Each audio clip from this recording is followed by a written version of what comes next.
dengan ketundukan kepada Allah yang sudah memberikan ketetapan takdir dalam hidupnya, kapan dia senang, bahagia, terluka dan lain sebagainya, itu biiznillah, terjadi dengan izin Allah. Maka dia nggak pernah membenci siapapun, Pak, ketika ada orang yang menyakiti dia. Dan dia balas dengan kebaikan, bukan keburukan. Kenapa? Dia pengen dapat pahala tanpa batas dari sisi Allah Subhanahu wa Ta'ala. Maka orang-orang yang seperti ini, kata Allah di ayat ke-11-nya, lompat dari surat Al-Mu'minun tadi, Allah akan sempurnakan kebahagiaan di dunia dengan surga yang lapang, namanya surga Firdaus. Baik, insya Allah hari ini silaturahmi pertama kita ngomongin tentang takdir. Temanya kalau nggak salah berdamai dengan takdirnya Allah Subhanahu wa Ta'ala. Ini adalah bagian dari rukun iman. Rukun iman yang ke-6.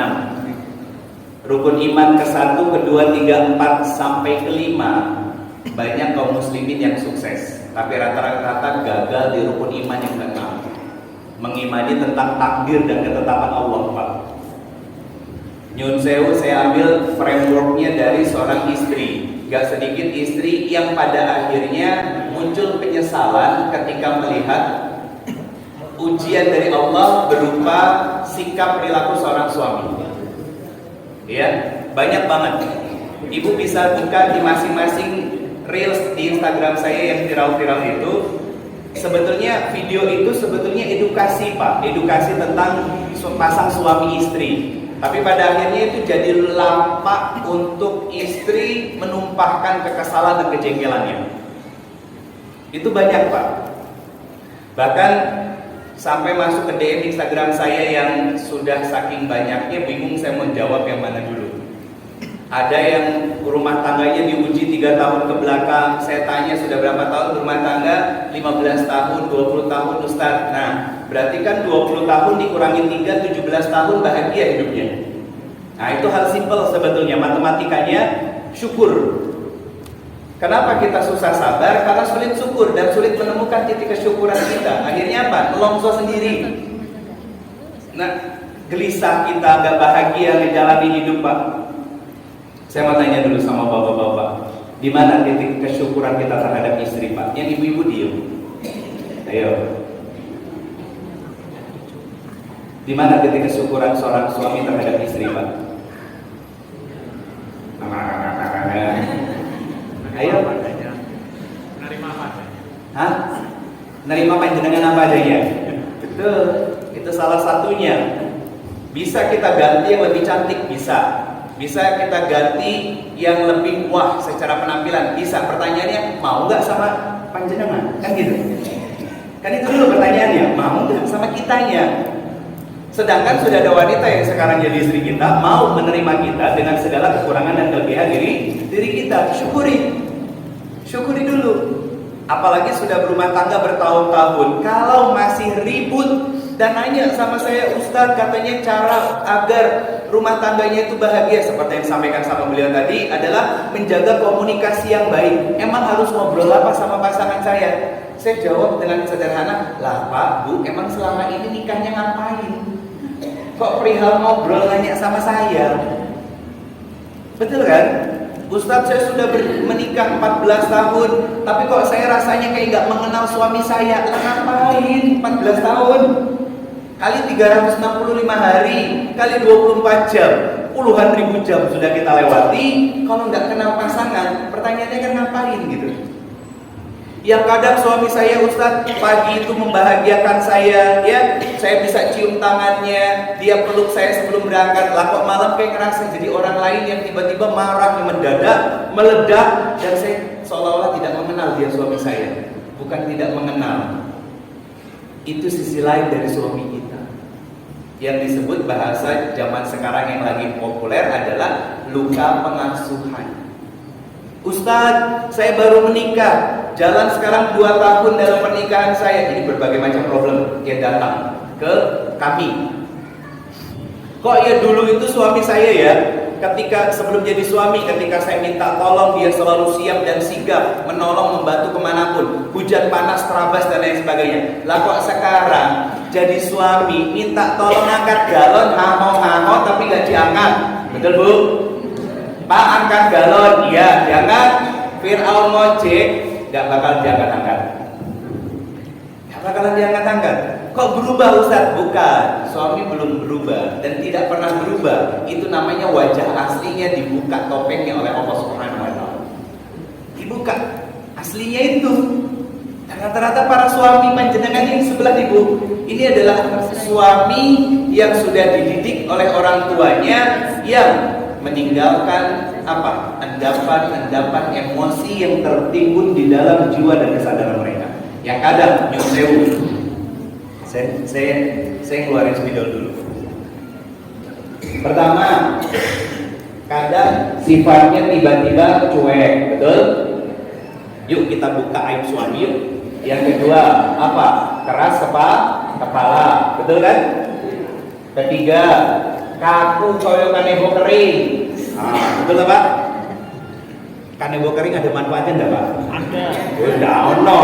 Apa manfaatnya? Menyerap salah. Coba kanebo kering mau harganya 100.000 atau 1 juta, olesin ke mobil. Lecet. Gimana biar manfaat? Dibasahin dulu biar manfaat kanebo itu.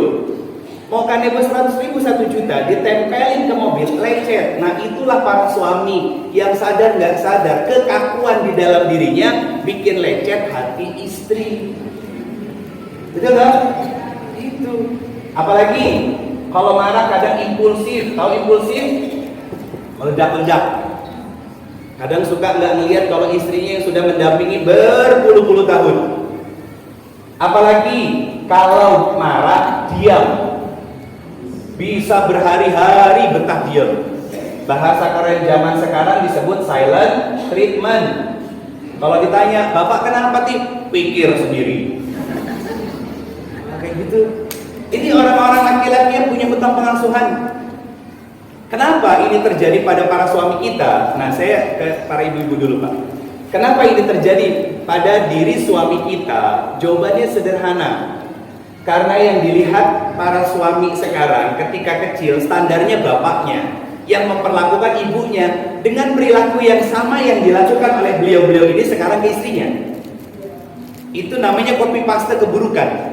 Ulama sirah dari Mesir mengatakan ini circle iblis. Kenapa dikatakan circle iblis?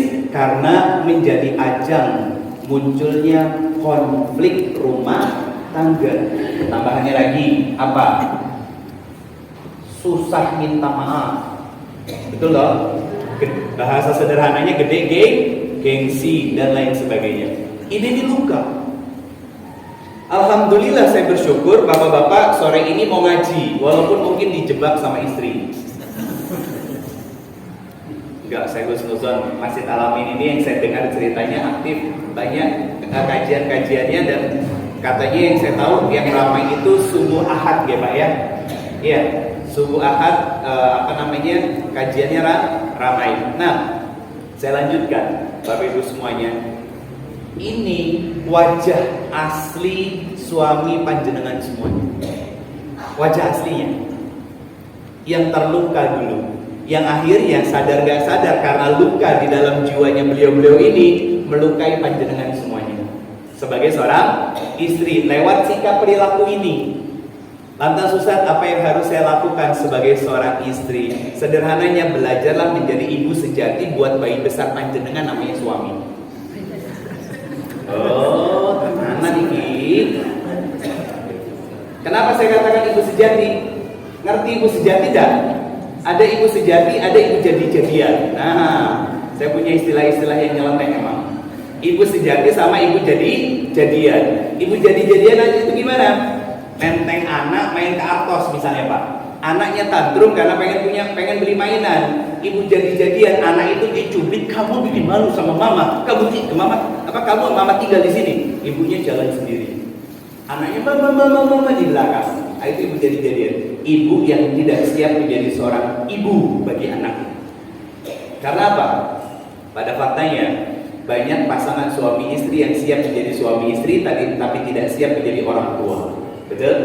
Nah, itu fakta. Nanti pembahasannya nanti ya, insyaallah. Tapi saya juga nggak tahu diundang lagi apa enggak. Nah, ibu sejati dia mengenali. Lihat, seorang ibu sejati itu pasti kenal anaknya.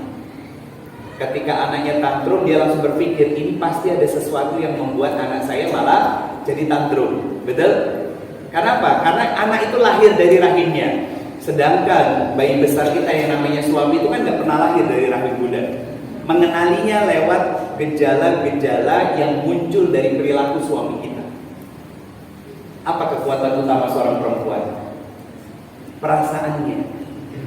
Maka asah perasaan itu menjadi empati. Akhirnya bisa ngerasain sesuatu yang gak bisa dilihat mata. Itu empati. Menembus sesuatu yang tidak bisa dilihat mata. Dan itu gejalanya akan muncul dari suami kita. Contoh, dia pulang, beliau ini pulang ke rumah ya, dengan semua bebannya dan lain sebagainya. Jangan seperti detektif yang nanya dari A sampai Z ketika melihat suaminya wajahnya ditekuk kayak origami, dilipat-lipat. Jangan ditanya, ajak masuk ke dalam ya, dudukkan beliau, layani seperti biasa ya. Kalau perlu dipeluk, bisikan di telinganya, Pak, apapun masalah yang sedang Bapak hadapi, insya Allah ibu selalu mendukung dan ada Allah yang akan menyelesaikan semua masalah. Solehah istri begitu. Pak, istri begitu Pak? Tidak, kasihan ya. Tidak. Nah itu makanya kan, kalau ternyata saya verifikasi kepada para suami, istri belum sampai pada level itu, jangan berharap suaminya juga soleh. Jangan berharap. Kenapa? Karena di dalam Al-Quran surat ke-24 ayat ke-26 Allah mengatakan tentang apa? Pasangan itu cerminan diri kita. Baik ketemu baik, buruk ketemu buruk, dan sebaliknya. Itu yang terjadi. Nah kita banyaknya begini, ibu ngerasa bertahun-tahun sudah berkorban, bapak merasa bertahun-tahun sudah berkorban, merasa sudah mencintai pasangan. Betul, tapi pertanyaan saya, pernah nggak nanya sama pasangan masing-masing? Ibu pernah nanya sama suami, bapak sudah merasa dicintai belum sama saya? Sebagai seorang suami, sebagai seorang istri, itu beda. Dicintai sama mencintai itu beda. Mencintai itu merasa sudah melakukan yang terbaik. Pertanyaan saya, contoh sebagai seorang istri misalkan, tanya suami, Pak, bapak sudah merasa cukup belum dengan ibu? Bapak sudah merasa dicintai sama ibu belum? Khidmat taati ibu selama ini sudah bikin bapak bahagia atau belum? Pertanyaan saya, pernah nanya begitu? Masalah misalkan. Jangan dianggap sesuatu yang aneh itu. Saya mau tanya, dulu nikah karena apa? Cinta loh. Pertanyaan saya sederhana. Mau dijodohin atau apapun pasti cinta itu tumbuh, ya. Pertanyaan saya sederhana. Cinta dulu di malam di tahun pertama pernikahan sampai ke belasan puluhan tahun sekarang masih sama atau berkurang? Jujur. Berkurang rata-rata. Dan bahkan pakai kalimat sekarang jadinya sayang Ustaz, berarti jelek itu terjun bebas. Kenapa? Karena banyak yang nggak tahu tentang esensi cinta juga itu apa. Al-Quran itu membahas tentang cinta. Sampai saat cinta-cinta dibahas sama Quran. Sampai saat cinta-cinta dibahas sama Quran. Pakai narasi istilah. Apa bahasa Arabnya cinta? Hubba. Di Quran surat 80 Abasa ayat 27 ada kata habba. Satu akar kata, persis, tapi maknanya beda. Kata habba artinya adalah benih. Ya, berarti Allah mengkiaskan cinta itu seperti benih, Pak, yang ditanam. Ya, ditanam, namanya benih, ditanam harus dirawat, dijaga, dipelihara biar tumbuh subur. Jadi tanaman yang akarnya kokoh menghujam ke bumi dan batangnya, dahannya, daunnya rindang, buahnya manis. Apa alat untuk menjaga, merawat, dan memelihara tanaman tersebut? Disebut dengan kata ilmu. Dalam Islam banyak ilmu tentang bagaimana memperlakukan istri, bagaimana menjadi seorang suami, bagaimana menjadi seorang istri, bersikap ketika suami sedang menjadi ujian, istri sedang menjadi ujian, dan lain sebagainya. Kurikulumnya ada dan itu tidak pernah diajarkan di kampus manapun sekalipun kampus terbaik di dunia ini. Tapi Islam punya kurikulumnya. Jadi diantaranya disampaikan kisahnya sama Ustadz kita. Ustadz kita Fufron, Masya Allah. Pemaaf beliau Insya Allah. Ada istrinya? Oh lagi tak ikut ya. Kok curang ya? Ngomongin keluarga istri tak ikut gitu. Mesti dibawa Ustaz. Harus ngomongin keluarga bahagia itu harus bawa istri. Oleh Jamil berapa bulan? Hampir lahiran. Oh hari ini HPL-nya Masya Allah. Keberapa Ustaz? Baru 6. Sudah berapa tahun berbulan desa? Baru 16 tahun. 16 tahun, Masya Allah, baru 6. Produktif ya. Harus. Loh ya kan di sini kan jauh kemana-mana ya kan. Maksudnya mau ke kota-kota banget itu kan jauh ke Jogja misalkan. Atau kalau ke atas ya ke Semarang misalkan. Ya nggak ada biopeni kalau nggak istri kan. Saya lanjut. Insya Allah beliau jadi teladan kebaikan untuk kita semuanya Insya Allah ya. Alhamdulillah. Semoga dimudahkan dalam proses lahiran untuk istri dari Rasulullah. Kalau jadi anak-anak yang kurang ayun, anak-anak yang salih dan solihah semuanya. Baik. Saya lanjut. Sudah mengenal suami sedikit-sedikit bahwa setiap laki-laki itu rata-rata punya luka pengasuhan. Itu harus kita sadari dulu. Butuh effort, butuh sesuatu yang lebih kita lakukan sebagai seorang istri. Kenapa? Yuk kita runut ke proses penciptaan manusia dulu. Yaitu Nabiullah Adam alaihissalam dan ibunda Sayyidatina Hawa. Dulu Pak Adam itu kan dalam kondisi diberikan kenikmatan luar biasa oleh Allah Subhanahu wa taala, merasa kesepian kan. Nah, Ibu pernah nggak ngalamin satu kejadian atau mungkin berulang ya? Ketika lagi pengajian dari pagi sampai sore, suami di rumah sendirian, tiba-tiba nge-WA, "Bu, kapan toh pulangnya?" Ya, pertanyaan saya, apakah itu perhatian? Bukan. Lawang hari-hari biasa nggak pernah begitu kok. Iya kan? Jangan kegeeran kalau itu perhatian. Terus apa Ustaz kalau bukan perhatian? Itu suami panjenengan lagi ngerasa kesepian di rumah, seperti seorang Adam ketika dalam surga. Jangan kegeeran. Itu fitrah laki-laki. Itu sunatullah. Dan itu terjadi pada laki-laki manapun, termasuk saya. Kalau lagi tidak ada istri itu nanya. Jadi misalnya istri lagi keluar, saya lagi apa? Kapan pulang? Tapi kalau pulangnya kapan saya nggak nanya. Kenapa? Istri saya jarang keluar, kecuali sama saya. Mungkin selama 15 tahun nikah itu istri saya keluar sama teman atau saudara itu masih bisa dihitung jari dan 10 jari ini belum habis. Belum habis karena belum tentu setahun sekali. Karena pasti keluarnya sama saya. Nah, kemudian Nabi Adam alaihissalam itu merasa sendiri, minta sama Allah pasangan. Dalam kondisi tidur, Allah ciptakan seorang wanita duduk di sampingnya. Ditanya, kamu siapa? Mar'ah. Tolong koreksi saya kalau salah ya. Ini dalam kitab yang ditulis oleh Ibnu Katsir. Kata Hawa, kenapa Hawa menyebutkan kata mar'ah? Bukan uns. Ada di Quran surat ke-49 ayat ke-13, wanita artinya uns, bahasa Arabnya salah satunya. Atau An-Nisa surat ke-4. Kenapa Hawa keluar kalimat dari lisannya mar'ah?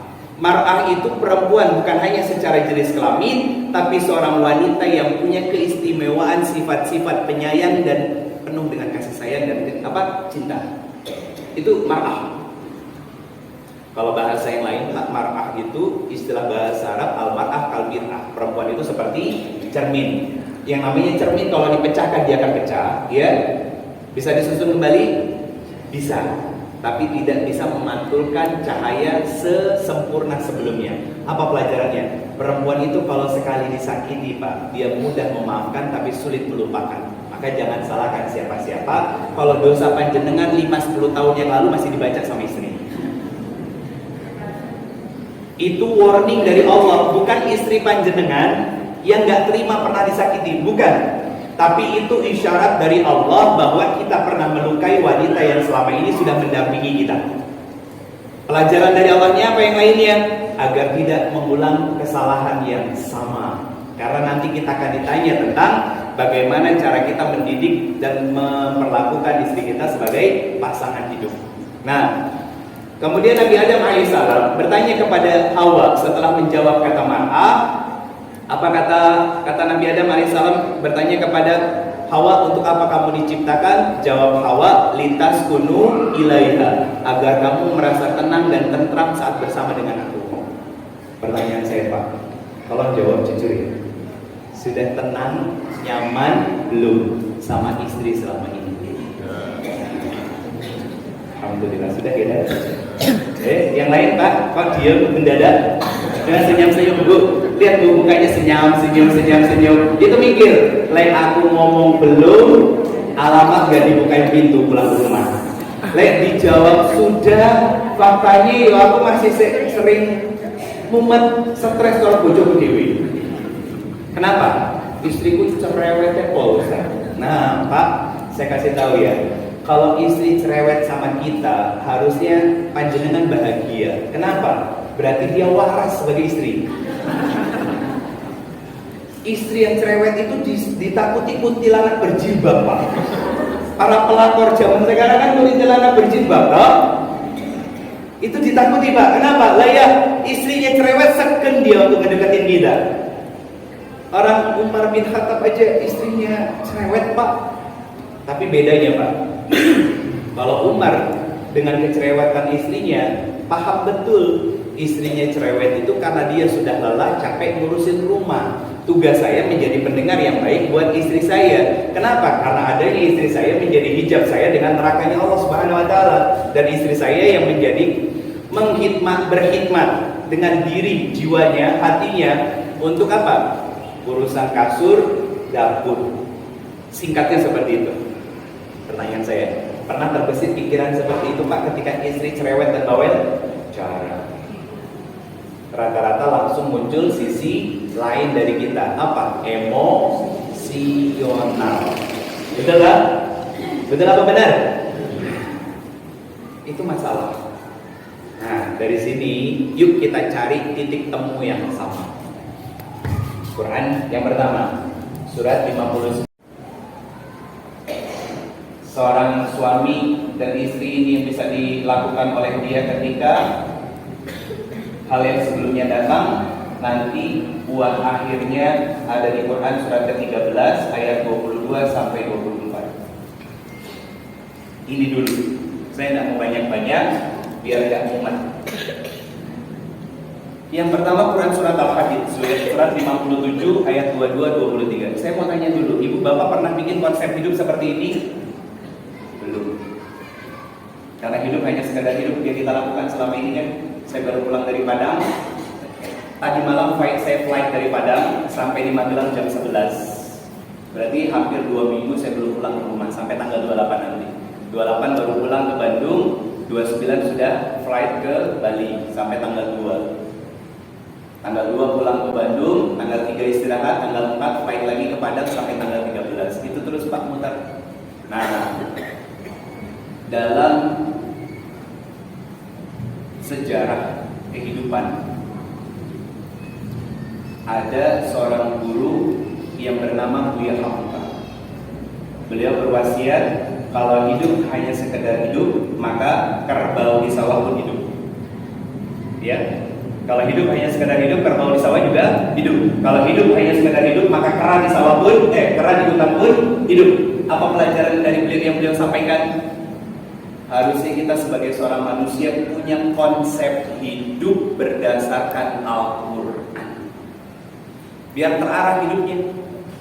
Karena Allah yang mengatakan zalikal kitabul la raiba fihi hudal lil muttaqin. Kalau pengen hidupnya selamat, bahagia, kenapa standarnya takwa? Ketika Allah mengatakan orang-orang yang menjadikan Al-Quran sebagai pedoman hidupnya dan menjadikan acuan untuk dia hidup, kenapa Allah menggunakan kata takwa? hasil dari orang-orang yang menjadikan Al-Quran sebagai pedoman hidupnya. Buka Quran surat kedua ayat 189, bagian akhir dari ayatnya, kata Allah, wattaqullah la'allakum tuflihun. Bertakwalah kalian kepada Allah, pasti bahagia hidupnya. Karena dengan ketakwaan juga membuat kita jadi pintar, Ibu. Bapak, mohon maaf, sudah berapa puluh dan ratus majelis yang kita datangi? Pertanyaan saya, berapa persen ilmu yang nyantol? Ini jawabnya dalam Quran. Buka Quran surat kedua ayat 282, bagian akhir dari ayatnya, wattaqullah wa yu'allimukumullah. Kata Allah, bersungguh-sungguhlah kalian dalam takwa, nanti aku yang bikin kalian jadi cerdas dan pintar. Jadi kalau sulit mengamalkan ilmu yang kita dapat selama ini, berarti di hadapan Allah jiwa kita, Pak, belum bertakwa di sisi Allah Subhanahu wa taala. Kenapa berbagai macam rintangan dan masalah datang dalam kehidupan kita tidak kunjung selesai? Ternyata di Quran surat 65 ayat kedua dan ayat ketiga, bagian akhir dari ayat keduanya, wa may yattaqillaha yaj'al lahu makhraja wa yarzuqhu min haitsu la yahtasib. Betul kan? Ternyata kuncinya ada satu kata, ada takwa, dan bahkan kunci menuju surga. Quran surat ketiga ayat 133. Wasari'u ila maghfiratin min rabbikum. Bersegera minta ampun kepada Allah, bermuhasabah diri, introspeksi diri, lebih banyak menilai dan melihat ke dalam diri kita sendiri daripada menyalahkan orang lain. Kata Allah sudah. Kenapa harus kita lakukan? Kata Allah, karena Allah sudah menyediakan surga yang luasnya langit dan bumi, uiddat lil muttaqin, buat orang-orang yang bertakwa. Apa ciri orang yang bertakwa ini? Di ayat selanjutnya, Pak. Cirinya ada di ayat selanjutnya. Apa kata Allah? Allazina yunfikuna fis sarra'i wad dharra. Mampu dan senang menginfakkan hartanya dalam kondisi lapang ataupun sempit. Apa bahasa sederhananya? Punya kepekaan sosial. Kalau suami punya kepekaan sosial terhadap istri, istri punya empati yang besar kepada suami, berarti dia bertakwa. Kalau belum, masih memikirkan diri sendiri. Sebagai seorang suami pengen selalu dilayani sama istri, seorang istri gede bapernya, gampang ngambeknya, dan lain sebagainya, maka belum bertakwa karena masih memikirkan diri sendiri. Lanjutannya apa? Ini puncaknya, Pak. Apa kata Allah Subhanahu wa taala? Mampu menahan amarah dan memaafkan kesalahan orang lain. Susah ya, Pak? Ini Quran yang bilang adanya ayat-ayat seperti ini biar kita mengoreksi diri kita, bukan mengoreksi orang lain. Di mana posisi kita? Apakah sudah berada dalam jalur dan saf orang-orang yang akan menuju surganya Allah Subhanahu wa taala, sehingga Allah hadirkan sendiri surganya di bumi berupa kebahagiaan, atau jangan-jangan melenceng dari jalur yang seharusnya tapi masuk saf menuju orang-orang yang akan tergelincir ke dalam neraka Allah Subhanahu wa taala. Itu evaluasinya, Pak, dari kita. Rata-rata begini. Kenapa banyak orang yang gagal, tadi saya sebutkan, dalam menghadapi takdir-takdir buruk?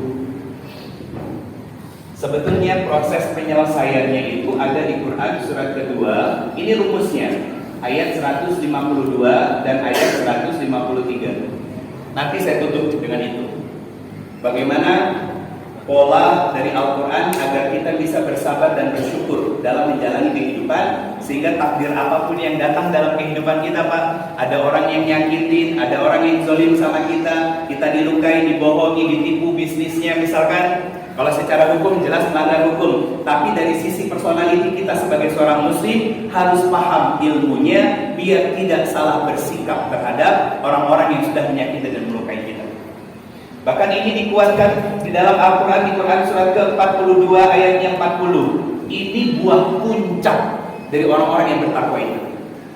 Turunan dari ayat 134 dari surat Ali Imran itu. Apa tadi? Nih, Allah bilang begini, Pak. Saya sederhanakan. Kata Allah, balaslah keburukan dengan keburukan yang sama. Oke? Berarti Allah kasih tahu ke kita, kalau ada orang yang zolim sama kamu, balas kezoliman itu. Oke, tapi jangan ditelan mentah-mentah, ya, karena ini belum titik, masih ada lanjutan ayatnya. Cuman saya pengen menjabarkan dulu ini. Ada orang yang menyakiti kita. Contoh, mohon maaf, saya pukul Ustaz Gufron. Wah, beliau marah, pasti pengen balas kan? Balasannya itu dorongannya adalah emosi. Saya mukul beliau, sakit. Pertanyaannya, beliau membalas ke saya dengan kadar sakit yang sama, bisa atau tidak? Tidak bisa. Berarti kalau lebih sakit daripada pukulan yang saya lakukan, berarti beliau zalim kepada saya, karena porsinya lebih sakit daripada pukulan saya. Kenapa bisa lebih sakit? Karena dorongan emosi. Ya, dorongan emosi. Nah, lanjutan ayatnya kata Allah. Jadi di ayat ini Allah tuh ngasih hak buat kita. Boleh kok balas, tapi kata Allah, kalau kamu memaafkan dan tetap berbuat baik kepada orang-orang yang menyakiti kamu, kata Allah, aku sendiri yang akan memberikan balasannya untukmu. Saya ulangi, Allah sendiri yang akan memberikan balasannya untuk kita. Pertanyaannya, bagaimana cara Allah membalas kebaikan yang kita lakukan? Buka narasinya dari Quran surat ke-39 ayat ke-10 menjelang akhir dari ayatnya. Apa kata Allah? Orang-orang yang bersabar akan Allah berikan pahala tanpa batas. Pertanyaan saya, kalau tanpa batas berbilang dan berangka tidak? Tidak. Lantas pertanyaannya, di mana ujung dari tanpa batas itu yang merupakan balasan dari kesabaran yang kita lakukan selama ini? Buka Quran surat ke-13 ayat 22, 23, 24. Ayat 24-nya, sebelum masuk ke tempat itu Allah menjajari malaikat dan mengucapkan kalimat apa? Assalamualaikum bima sabartu. Pertanyaannya, apa tempat itu? Mundur ke ayat 22-nya. Nama surganya langsung disebut oleh Allah. Surga di ayat 23-nya, surga Aden. Kita masuk surganya tidak sendiri, Pak. Gandengan kanan kiri kita itu keluarga kita semuanya. Pasangan, orang tua, leluhur, cucu, cicit, semuanya masuk dalam surganya Allah. Pertanyaan saya, Allah itu baik apa baik banget? Baik. Allah itu sebaik itu sama kita. Bahkan mohon maaf ya, kita tuh pakai mulut ini untuk maksiat sekalipun, ya. Pertanyaan saya, hari ini ngacung yang belum ngomongin orang, ngacung. Alhamdulillah. Ada lagi yang blas nggak ngomongin orang, mau itu di chattingan, mau itu secara langsung, saya nggak peduli baik apa buruk yang diomongin. Pertanyaan saya, ngacung yang hari ini belum ngomongin orang sama sekali. Nggak ada ya? Oke. Ketika yang kita bicarakan adalah keburukan orang lain, Allah nggak langsung bikin bibir kita sumbing, Bang. Bapak-bapak lagi naik motor, tiba-tiba ada ibu-ibu pakai jilbab, bajunya putih, ketiup angin, tali BH-nya warna pink. Wah, kan serba salah, Pak. Nunduk, numbur, ngelihat ke depan, masalah. Masalah loh. Kalau ngedip jadi dosa, kalau dipelototin perih mata. Pertanyaan saya, dibikin buta nggak sama Allah ketika maksiat saat itu? Tidak. Ibu-ibu nggak sengaja ngedengar gibahan orang, dibikin tuli nggak pendengaran kita? Tidak. Allah tuh serahman rahim itu loh sama kita. Sesayang itu loh Allah sama kita. Terus kok kita nggak mau hidup sesuai dengan apa yang Allah mau? Kenapa saya bisa sampai di sini? Karena disetirin sama orang dalam. Iya, kan keluarga besar dari Masjid Lamin. Saya lupa tadi ingat nama beliau karena pas salaman kedengaran hanya sekilas saja. Ya, karena beliau tahu jalannya sat-sat lewat belakang karena lagi ada kegiatan lewat kota sama perbatasan Secang ya. Jadi beliau lewat jalan yang nggak biasa lah. Beliau orang dalam, orang sekitar sini, orang yang tahu wilayah sini. Siapa orang dalamnya Allah? Nabi Sallallahu Alaihi Wasallam. Nabi Sallallahu Alaihi Wasallam yang paling mengenal Allah, tahu apa yang Allah mau, tahu bagaimana Allah dan sifat baiknya Allah seperti apa, tahu surga dan neraka karena pernah melihat langsung bertemu dengan Allah Subhanahu Wa Taala. Pertanyaan saya, kok bisa sudah ada orang dalam yang diturunkan oleh Allah ke muka bumi ini, kita cuma ngikutin beliau biar selamat? Itu toh. Ada shortcutnya, ada jalan pintas menuju kasih sayang dan cinta Allah. Kita mikir, Ustaz, itu kan Nabi, susah, males itu bukan susah. Iya, Tidak kan? Kita pengennya kan jalannya jalur singkat biar cepat. Pertanyaannya, apakah yang singkat dan cepat itu tepat? Tergantung dengan siapa kita jalan. Kalau dengan orang-orang yang dekat dengan Allah, yang berkiblatnya kepada Nabi Sallallahu Alaihi Wasallam, maka pasti tepat dan akan selamat. Tapi kalau tidak sama sekali, yang ada akan terjun masuk ke dalam bibir nerakanya Allah Subhanahu Wa Taala. Nauzubillah min dzalik. Kembali ke sini. Quran surat Al-Hadid ayat 22 sampai 23 tentang takdir Allah. Kenapa tadi saya spill tentang orang yang melukai dan mengkhianati, menyakiti kita? Itu pasti terjadi. Ya, pokoknya manusia hidup itu kalau nggak nyakitin, disakitin. Itu toh Pak. Itu toh. Nah pertanyaan saya, ngacu. Siapa yang di sini yang selama hidup nggak pernah nyakitin orang? Pak? Saya takutnya ada orang gunung gitu turun ke sini ikut ngaji hari ini gitu kan? Tidak ada ya? Berarti sepakat kita semua pernah menyakiti orang. Pertanyaan saya, siapa di sini yang nggak pernah disakiti orang? Tidak ada. Ini namanya balasan keadilan dari Allah Subhanahu Wa Taala buat kita. Kita dikhianati orang, berarti sadar nggak sadar kita pernah mengkhianati orang atau bahkan mengkhianati Allah Subhanahu Wa Taala. Ya, nah, itu harus sepakat dulu kita. Bukan karma, bukan. Dalam Islam tidak ada karma. Faman ya'mal mithqala dzarratin khairan yarah wa man ya'mal mithqala dzarratin syarran yarah. Kebaikan keburukan apapun kata Allah pasti dibalas. Pasti dibalas. Nah, saya menarik dari ayat barusan ke penjelasan tentang takdir. Di surat Al-Hadid ayat 22 sampai 23. Sederhananya begini, semua episode kehidupan manusia sudah dituliskan di kitab namanya Kitab Lauhul Mahfuz. Dalam setiap takdir ini manusia diberikan kebebasan untuk memilih. Faman ya'mal mithqala dzarratin fa'alhamaha fujuraha wa taqwaha. Jalan fujur, jalan maksiat atau jalan takwa. Tentang hal ini dikuatkan di Quran surat ke-18 Al-Hadid ayat 29. Tentang apa? Di surat Al-Hadid 18 surat ke-18 ayat ke-29. Kata Allah Subhanahu Wa Taala, Al-Hadid Al-Kahfi, astagfirullah. Al-Hadid kan 57. Kata Allah, kebenaran itu datangnya dari Allah Subhanahu Wa Taala. Ya. Nah, lanjutan ayatnya. Allah memberikan pilihan kepada kita. Kalau mau beriman, berimanlah kamu, beramal salehlah sungguh-sungguh. Kalau kamu mau kafir, jadi orang yang rusak, brengsek, bermaksiat dan lain sebagainya, lakukan. Dua-duanya ada balasan di sisi Allah Subhanahu Wa Taala. Dua-duanya ada balasan di sisi Allah. Berarti apa? Allah memberikan kebebasan kepada kita untuk berbuat dalam hidup kita, Pak. Bapak-bapak bekerja jujur, amanah, disiplin, maka rezekinya bukan hanya halal tapi pasti thayyib. Tapi kalau bapak bekerja ke tempat kerja, ya lampu merah diterobos, putar balik sembarangan, ibu-ibu ngeset kiri belok kanan, nah itu zalim sama orang. Maka thayyibnya akan dikurangi oleh Allah Subhanahu Wa Taala. Kalau thayyibnya sudah kurang, halalnya kita dapat, tapi keberkahannya tidak ada sama sekali. Jadi gampang Pak analisanya. Kalau punya istri susah diatur, dinasehati marah-marah, bela diri, banyak ngelesnya, ya. Anak susah ngafal Quran, prestasinya biasa aja. Untuk urusan akhirat ya, nilainya urusan akhirat, bukan urusan dunia. Karena apa?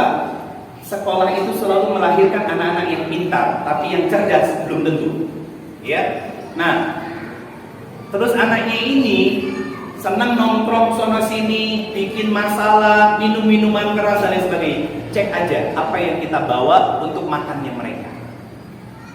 Dari situ aja dulu. Kenapa? Makanan yang haram mengeraskan hati. Hati yang keras gak akan sulit masuk hidayah dari Allah Subhanahu Wa Taala. Cahaya itu gak akan masuk ketika ruangannya tertutup. Apa itu cahaya itu? Ilmu, Al-Quran, nasihat dan lain sebagainya. Maka jangan pernah coba-coba, khususnya untuk bapak-bapak nih ya, jangan sampai kita memilih jalan kemaksiatan hanya karena takut anak cucu keturunan kita, keluarga kita kemiskinan. Miskin, jangan.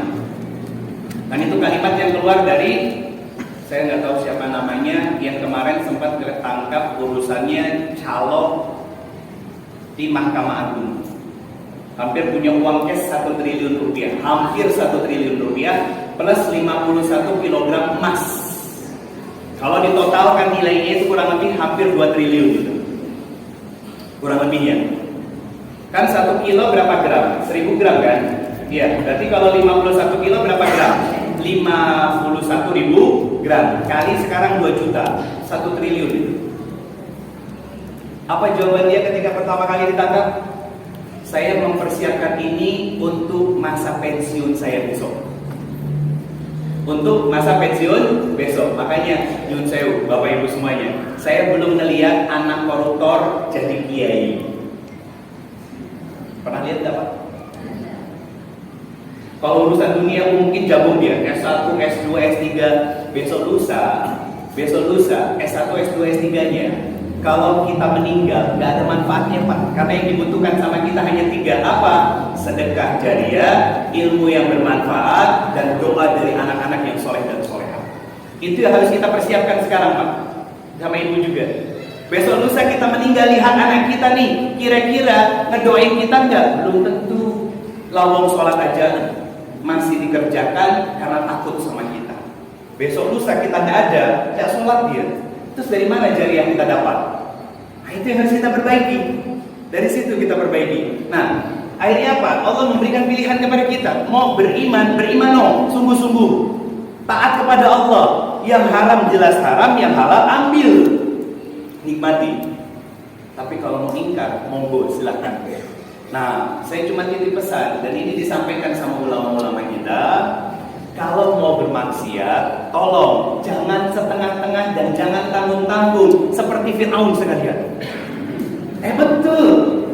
Loh, mohon maaf, Abu Lahab, Abu Jahal itu kalau maksiat kan totalitas, Ustaz. Padahal kenapa? Abu Jahal itu siapa nama dulunya? Abul Hakam.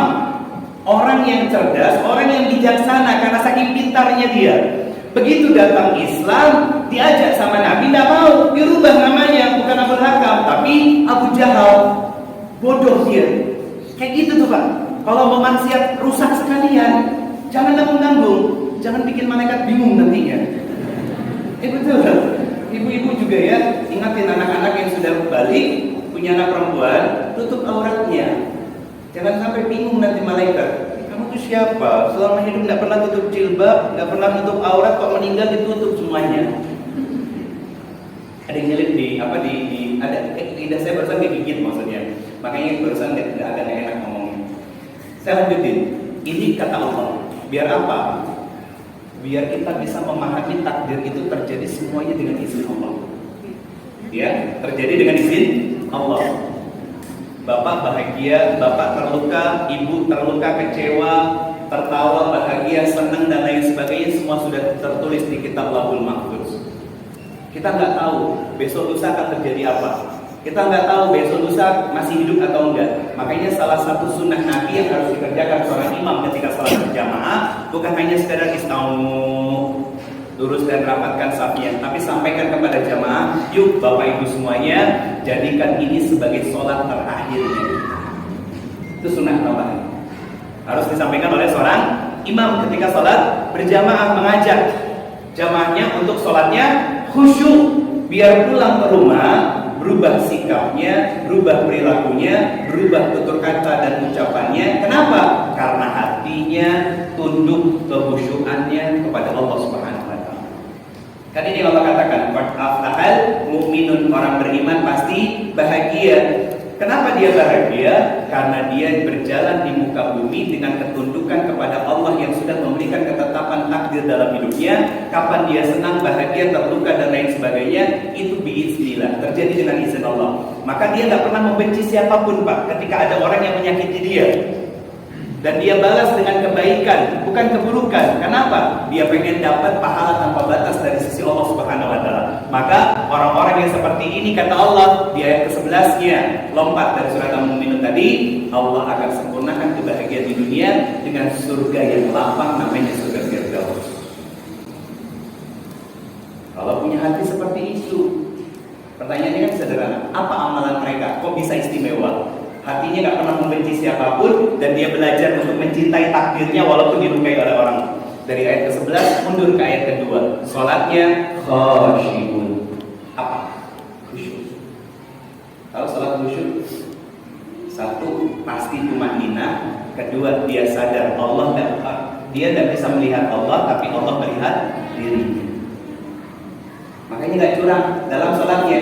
Karena ada ayat yang lain, fawailul lil musallin, celaka orang yang curang dalam salatnya. Siapa itu? Di ayat yang lain surat keempat ayat 43 gambaran tentang curangnya kita dalam salat. Kata Allah, ya ayyuhallazina amanus la taqrabus shalah wa antum sukara hatta ta'lamuna ma taqulun. Kata Allah, hei orang-orang beriman yang mengerjakan sholat, jangan kalian kerjakan sholat sedangkan kalian dalam kondisi yang mabuk dan tidak sadar, tidak paham dengan bacaan-bacaan yang kamu baca di dalam sholat. Allahu Akbar. Alhamdulillahirabbil alamin. Mulutnya qomat kami, pikirannya kemana-mana, hatinya lalai. Betul Pak? Sholatnya sinten?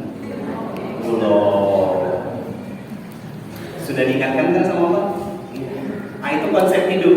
Lompat ayat, semuanya penjelasan dari Al-Quran. Pertanyaan saya, pernah bikin seperti itu? Hari ini kita buat, ya. Itu juga kalau ditulis. Karena apa? Ustaz, insya Allah saya hafal, dia saya percaya. Pulang lompat motor, ketiup angin, bubar hampir. Kalau orang Sunda nyebutnya barho, bubar hoho, bubar lupa semuanya. Itu kenapa Sayyidina Ali mengatakan ikatlah ilmu dengan tulisan. Kenapa saya butuh whiteboard? Saya diskusi sama guru kita semuanya, Ustaz Adi Hidayat. Ternyata apa? Betul, menulis itu menguatkan hafalan kita. Menulis itu menguatkan hafalan kita. Cuma masalahnya kan nggak semua orang suka nulis. Bukan nggak suka nulis, malas nulis.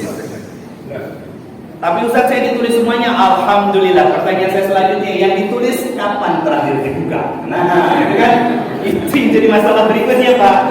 Sudah laksana nulis, pertanyaan selanjutnya kan kapan terakhir dibuka? Kenapa?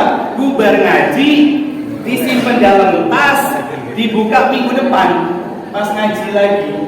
Iya kan? Itu masalah berikutnya. Baik, lanjut ke sini. Kenapa beberapa ayat ini yang saya sampaikan ini tentang kepastian ujian dalam hidup kita, Pak.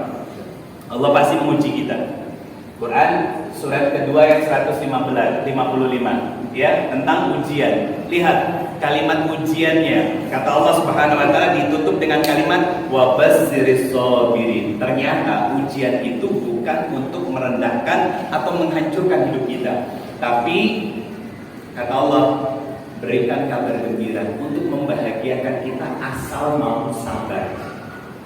Asal mau sabar, kata Allah. Wa basyiris shabirin. Apa ujiannya? Minal khauf waju. Ada 5 kategorinya secara umum. Minal khauf, rasa takut. Takut apa? Para suami yang melakukan kemaksiatan di kantor misalkan, takut takut istri, anak-anaknya miskin. Akhirnya apa? Ngambil sesuatu yang bukan haknya. Bapak-bapak berangkat ke kantor, ya, putar balik sembarangan, ya, atau keluar dari gang, kalau ke kiri mau putar baliknya agak jauh, ngambil ke kanan 100 meter sudah putaran balik. Akhirnya nganan lewat lawan arah, nyebrang langsung. Saya katakan, Anda zalim. Zalim, Pak. Kenapa? Bikin takut dan potensi celaka buat orang lain. Secara hukum melanggar hukum ya Pak ya. Dalam Islam itu zalim Pak. Cuma pengen cepat kan, karena biar cepat sampai ke kantor, berangkat lebih awal. Ya, berangkat lebih awal biar kita lapang waktunya, gak terburu-buru dan lain sebagainya. Nah itu pesannya. Ya. Kemudian selanjutnya Quran surat ke-67 Al-Mulk ayat kedua. Kenapa kita diuji? Kalau yang sebelumnya untuk memastikan kita dibahagiakan dan bahagia dalam menjalani kehidupan kita karena sabar. Ya, di Al-Mulk ini ayat kedua ada kalimat ahsanu amala. Apa maksudnya? Biar lebih berserah diri kepada Allah saat dikasih ujian dan masalah sama Allah.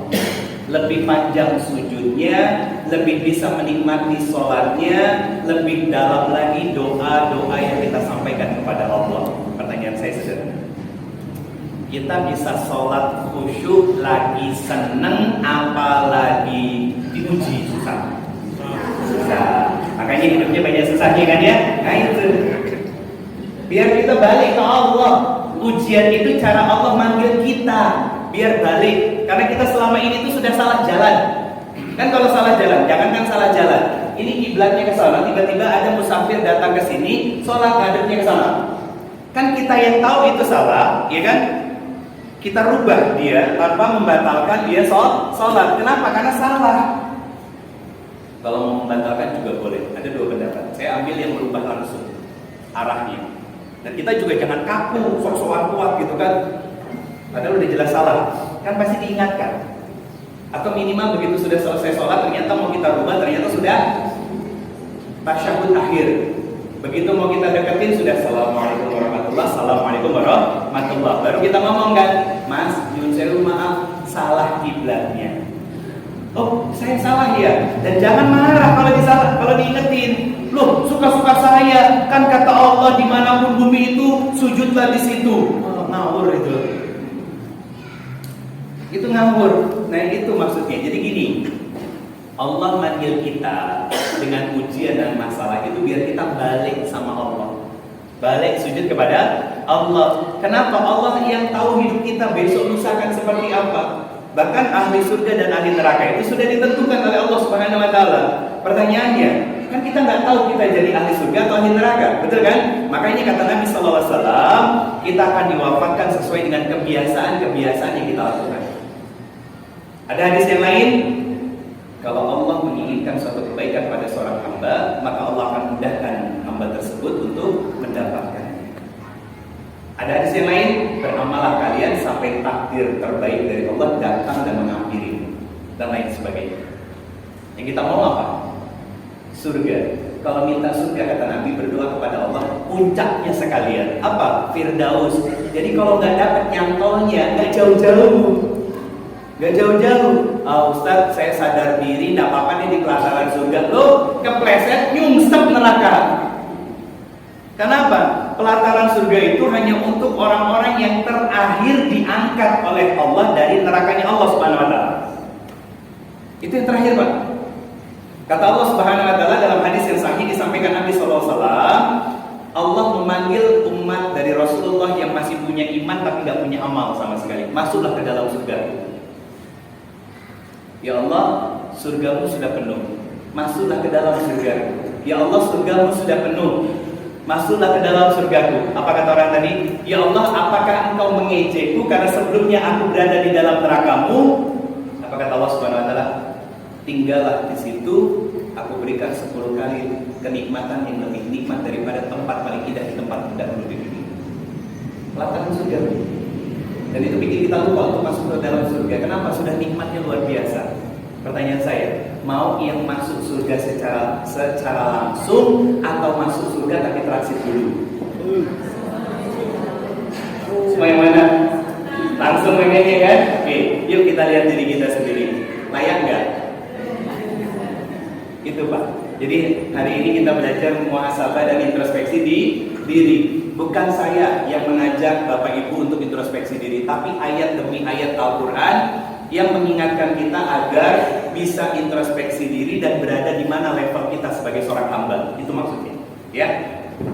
Selanjutnya, Quran surat 214 dan Quran surat kedua yang 214 dan surat Al-Imran ayat 142. Ini dua ayat yang awal ayatnya sama. 10 menit terakhir ya. Saya lengkapi, saya sempurnakan. Ini dua ayat yang awalnya sama. Apa kata Allah Subhanahu wa taala? Am hasibtum an tadkhulul jannah. Hei hambaku, tidak aku biarkan kalian masuk ke dalam surgaku secara gratis. Saya mau tanya dulu. Surga itu bahagia atau sengsara? Bahagia. Bisa nggak irisan surga itu diturunkan ke bumi? Bisa. Ya, makanya dalam kehidupan rumah tangga ada yang namanya baiti jannati, rumahku surgaku. Ya, nah, apa yang mau saya sampaikan? Orang-orang, kata Allah Subhanahu Wa Taala begini, tidak aku biarkan kalian hidup secara bahagia di dunia, dan kemudian kenikmatan itu aku sempurnakan di dalam surga sebelum kalian semuanya aku uji seperti orang-orang terdahulu aku uji. Nah, ini ayatnya mirip dengan Quran surat Al-Ankabut surat ke-29 ayat kedua dan ayat ketiga. Kata Allah, tidak aku biarkan kalian mengaku sudah beriman kepada Allah sebelum aku uji kalian seperti orang-orang terdahulu diuji. Mirip. Kalau yang ini, kata Allah, tidak aku biarkan kalian hidup di dunia bahagia, dan kebahagiaan itu aku sempurnakan berupa surga sebelum kalian aku uji. Ya, hampir mirip redaksinya. Nah, dari sini pelajarannya apa? Allah itu pasti akan menguji kita. Ujian itu dua macamnya. Ujian itu ada dua macam. Satu, lapang. Yang kedua, kesempitan. Lapang ngajarin apa? Kelapangan ngajarin apa? Syukur. Kesempitan ngajarin apa? Sabar. Dua hal ini dibolak-balik sama Allah. Hari ini suami bikin kita senang, hari ini suami istri melayani kita, Pak. Allah cuma pengen kita bersyukur kepada Allah. Di hari awal, detik pertama kita membuka mata, apa doa kita? Alhamdulillahillazi ahyana ba'dama amatana wa ilaihil nusur. Bersyukur kepada Allah. Kenapa kita bersyukur? Karena Allah sudah membangunkan kita di pagi hari dan mengembalikan semua nikmat yang ada di tubuh kita dengan sempurna. Tidak ada satupun, astagfirullah. Wah, ini saya ganti rugi. Maaf Ustaz, saya geserin Ustaz. Kepukul terus saya nggak bisa diem soalnya Ustaz. Astagfirullah. Sampai mana Ustaz? Nikmat kita dikembalikan sepenuhnya sama Allah. Tidak ada yang cacat dan tidak ada yang kurang sama sekali. Maka kita bersyukur dulu kepada Allah. Ternyata dari sini itu menjadi sebuah rumusan yang Allah berikan kepada kita agar bisa bersabar ketika ujian masalah datang. Buka Quran surat kedua. Di sini saya tuliskan. Saya tuliskan ulang di sini. Quran surat kedua ayat 152 dan 153. Lihat Bunda, ayat Anda sekalian. Ayat 152-nya apa yang disampaikan Allah? Fazkurli azkurkum waskurli wala takfurun. Apa kata Allah? Ingatlah. Ingatlah. Pertanyaannya, apa yang harus kita ingat? Nikmat atau kebaikan. Nikmat dan kebaikan. Nikmat dan kebaikan siapa? Allah dulu. Allah dulu. Ya, Allah dulu yang harus kita ingat, nikmat dan kebaikan. Kata Allah, setelah itu syukur, bersyukurlah kalian. Setelah itu syukuri semua kenikmatan dan kebaikan yang aku berikan. Tahan dulu. Saya lanjut di ayat 53-nya, 153-nya. Apa kata Allah? Ya ayyuhallazina amanu, hei orang-orang yang beriman, ya ayyuhallazina amanu ista'inu bisabri wassalah. Sabar-sabarlah kalian dan tetaplah sholat serta sujud kepadaku. Ini jadi rumus. Saya mau sampaikan begini sebagai penutupnya. Ada rumus dari Allah agar kita bisa bersabar menghadapi masalah dan ujian, dan ketika masalah dan ujian itu datang, kita bisa tetap sujud dengan nikmat kepada Allah Subhanahu wa taala dengan cara apa? Melihat kebaikan-kebaikan yang sudah Allah berikan selama ini dan mensyukurinya sebagai nikmat yang sempurna dan karunia yang Allah tetapkan untuk kita. Itu dulu contoh. Bu, apa sifat suami yang bikin kita jengkel? Gampang marah. Misal, pertanyaan saya, suami gampang marah setiap jam dan setiap menit tidak? Enggak. Maka bagaimana agar kita bisa bersabar saat suami marah? Ingat bahwa marahnya suami pasti ada sebabnya. Suami marah tidak setiap saat. Dia masih mau bertanggung jawab, pulang ke rumah, sholat 5 waktu di Al-Amin, memberikan nafkah. Itu dulu disyukuri. Kita keluarkan dulu nikmat-nikmat kebaikan yang dilakukan oleh suami kita. Akhirnya apa? Ketika suami jadi pemarah, sabar kita, senyumin aja. Senyumin aja. Loh Ustaz, kok disenyumin suami marah? Loh aku juga jengkel. Kenapa? Loh, suami marah gak jelas. Ibu, ada konsep rumus. Fa'alhamaha fujuraha wa taqwaha. Kita tidak akan pernah bisa muncul sifat-sifat dermawannya kalau tidak pernah melihat orang pelit. Maksudnya apa? Kalau melihat sesuatu yang buruk, munculkan lawannya. Itu rumusnya. Kita tidak akan pernah bisa sabar kalau tidak melihat sifat yang buruk dari orang lain. Dan kita tidak akan pernah bisa sabar kalau belum ada lawannya. Dan Allah memberikan kaidah itu, Pak. Jadi kalau ternyata suami kita jadi pemarah, ibu syukuri banyak kebaikan yang sudah Allah berikan dan tetap tenang, senyum menghadapi suami. Selesai dia marah-marah, bilang, Bapak lagi capek ya. Itu langsung reda itu marah. Tapi kalau kita sama meningginya, runtuh itu rumah. Siapa yang menang? Siapa yang tertawa? Siapa yang tepuk tangan? Setan. Jangan kasih kesempatan setan untuk menang. Makanya lawan.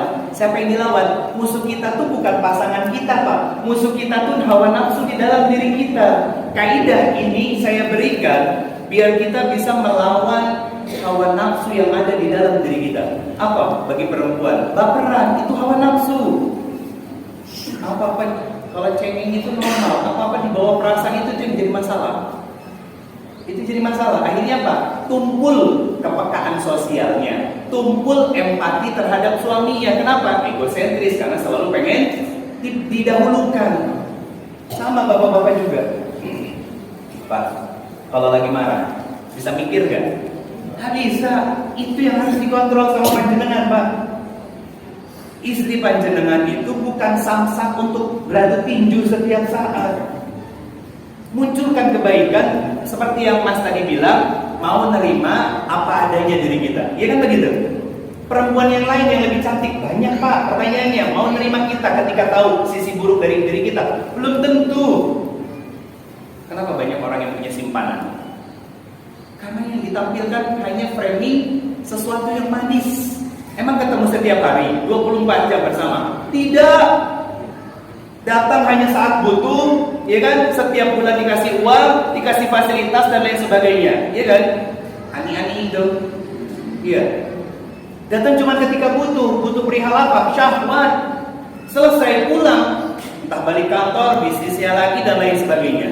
Nah itu beda. Maka Pak, tolong, ini wanita yang sudah bertahun-tahun menemani dan mendampingi kita, munculkan kesyukuran kita agar kita bisa bersabar. Kenapa? Saya kasih rumus begini, Pak. Perempuan itu nggak peduli mau salah mau benar, mereka ngambek duluan. Itu bekoknya. Mau bukti loh? Ingat nggak Pak? Satu Syawal pas Lebaran, ngapain? Duduk di kursi. Hari itu jadi hari kebahagiaan para suami karena ras terkuat di muka bumi minta maaf. Ya kan? Betul nggak Pak? Nangis saya. Kan gitu ya Pak ya? Lihat Pak, setengah 7 minta maaf, jam 7 balik setelan pabrik meneng. Aslinya itu perempuan gitu. Lihat deh kisah sirah dari Aisyah. Se-Aisyah-Aisyahnya Aisyah, sesolehannya Aisyah, masih curigaan, masih ngambek-ngambekan, masih cemburuan. Siapa yang mendampingi Aisyah? Rasulullah SAW. Coba. Berarti kan itu sunatullah Pak. Jangan pernah merubah istri kita keluar dari fitrahnya, tapi lapangkan hati kita untuk membimbing mereka agar tidak salah bersikap dalam menyikapi kecemburuannya dan yang lainnya. Makanya kadang saya bilang begini, saya tutup. Saya bilang begini, mau seorang perempuan itu, ini adik-adik yang di luar ngapal Quran ya saya kan? Ada objeknya nih. Mereka nih mau hafalan Qurannya 30 juz, lulusan Ummul Qura, Madinah, Al-Azhar sekalipun, pulang ke Indonesia, menikah jadi istri perempuan dia. Ngambekan, moto, sensitif, baperan. Pasti itu. Kenapa? Itu sunnah Sunnatullah, itu fitrahnya perempuan yang berbeda sama laki-laki. Makanya di ayat 36 dari surat Al-Imran, walaisa dzakaru kal unsa, laki-laki dan perempuan beda. Jangan minta perempuan sama seperti kita. Jangan. Tapi belajarlah untuk mencintai istri kita selayaknya seorang perempuan harus dicintai. Ibu, cintai suami selayaknya seorang laki-laki harus dicintai, bukan semau sendiri. Itu yang saya tutup pada kesempatan pada kesempatan sore hari ini. Kita ngomongin tentang takdir. Ini baru fondasi awal dulu. Semoga rezeki saya bisa hadir menyapa wajah-wajah indah ahli surganya Allah Subhanahu wa taala ini. Amin. Di lain kesempatan insyaallah ya. Kita harus memahami ujian keniscayaan, ujian kepastian, dan ujian itu cara Allah membuat kita kembali dekat kepada Allah. Itu satu. Yang kedua, ujian terdekat dari orang terdekat. Siapa? Pasangan kita. Itu akan setiap hari 24 jam akan menjadi ujian dalam kehidupan kita. Yang ketiga, rumus agar bisa sabar menghadapi ujian lewat orang terdekat atau siapapun, banyak-banyak munculkan kebaikan-kebaikan yang Allah berikan sebagai nikmat untuk kita, dan kita syukuri. Akhirnya kita dilapangkan hatinya oleh Allah Subhanahu wa taala dalam kesabaran menghadapi apapun masalah dan ujian yang ada dalam kehidupan kita. Itu bisa saya sampaikan Bapak Ibu semuanya. Mohon maaf tadi agak sedikit terlambat datangnya. Insyaallah di lain kesempatan semoga bisa lebih awal, biar taklimnya bisa lebih awal kita mulainya dan bisa lebih panjang. Jazakumullah khairan katsir buat keluarga besar dari Masjid Al-Amin. Semoga siapapun yang terlibat dalam kepengurusan masjid dan dakwah dari masjid ini, saya mendoakan semoga kita semuanya selalu diberkahi oleh Allah Subhanahu wa taala, diistiqomahkan dalam perbaikan dan kebaikan. Perkumpulan kita pada sore hari ini, alhamdulillah ada orang tua kita dalam penegakan hukum, ada Pak Kapolres kita, ada Pak Dandim kita, ya, kita doakan beliau selalu sehat dalam mengemban amanah yang pasti tidak mudah. Harus ngopeni masyarakat sekabupaten Magelang, ya, yang bukan hanya 1-2 orang. Kita semuanya pengen didahulukan, tapi ternyata ada yang jauh lebih harus didahulukan dan lain sebagainya. Kita doakan beliau sehat afiat, dipanjangkan usia, dan Allah berkahi kehidupan mereka. Amin. Terima kasih Pak sudah hadir, sudah datang. Mohon maaf lahir dan batin, Bapak Ibu semuanya. Hadanallahu wa iyyakum ajma'in. Wallahu a'lam bishawab. Assalamualaikum warahmatullahi wabarakatuh. Warahmatullahi wabarakatuh. Luar biasa, jazakallahu khairan kepada Ustaz Ridho Febi yang telah isi kajian sore kali ini. Sampun dicatat Ibu, sampun intinya jaga kewarasan, tetaplah menjadi cerewet. Kita tutup pada sore kali ini dengan bacaan hamdalah dan doa kafaratul majlis. Alhamdulillahirabbil alamin. Subhanallah wa bihamdika, asyhadu an la ilaha illa anta, astaghfiruka wa atubu ilaik. Kurang lebihnya mohon maaf. Assalamualaikum warahmatullahi wabarakatuh.